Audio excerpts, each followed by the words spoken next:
পুরুষ মানেই ভাই প্রতিষ্ঠিত হতে হবে, কারণ কারো কাছে সময় নাই যে তোমার ব্যর্থতার গল্প শুনবে। নিজ থেকে আগ্রহ নিয়ে কেউই তোমাকে জিজ্ঞাসা করবে না যে তুমি এত কষ্ট পাচ্ছ কেন। তোমার ব্যর্থতার গল্প একটু শোনাও, মনোযোগ দিয়ে শুনি, কেউ শুনবে না। তুমি যদি দুপুরে নাও খেয়ে থাকো, ওইটাও কেউ নিজ থেকে জিজ্ঞাসা করবে না। নিজ পরিবার হয়তো জিজ্ঞাসা করবে, এছাড়া আশেপাশের কেউই তোমাকে জিজ্ঞাসা করবে না। কিন্তু কোনো না কোনো একটা সময় যদি তুমি প্রতিষ্ঠিত হও, ওই ঠিক আশেপাশের মানুষগুলাই তোমাকে জিজ্ঞাসা করবে তুমি দুপুরে কি খাইছো। তোমার ব্যর্থতার গল্প আমাকে শুনাইতে পারো, চাইলে শোনাও।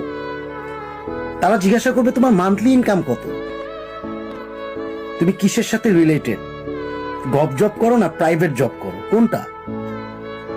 তখনই তুমি তাদের আসল চরিত্রটা দেখতে পারবা।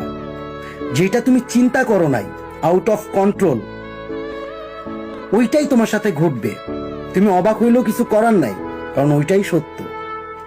কারণ তুমি প্রতিষ্ঠিত, এবং প্রতিষ্ঠিত হওয়ার জন্যই ওই আশেপাশের মানুষগুলো তোমাকে ওইভাবেই সম্মান করছে। তাই পুরুষ মানুষের ক্ষেত্রে ভাই প্রতিষ্ঠিত হওয়াটা খুব বেশি গুরুত্বপূর্ণ একটা বিষয়, খুব বেশি ভাই। দিন শেষে এটা কথা বলে, দিন শেষে নিজের সেলফ রেসপেক্টটা খুব বেশি কথা বলে। অ্যাটিটিউড বলো, যেটা বলো না কেন, ওই প্রতিষ্ঠিত হওয়ার জন্যই প্রত্যেকটা মানুষের পা হইতে মাথা পর্যন্ত সবকিছু চেঞ্জ আসে। তো মানুষ তোমাকে তখনই জিজ্ঞাসা করবে, তখনই মূল্যায়ন করবে, যদি তুমি ঠিক মতো প্রতিষ্ঠিত হইতে পারো। দ্যাটস ইট, আর কিচ্ছু না।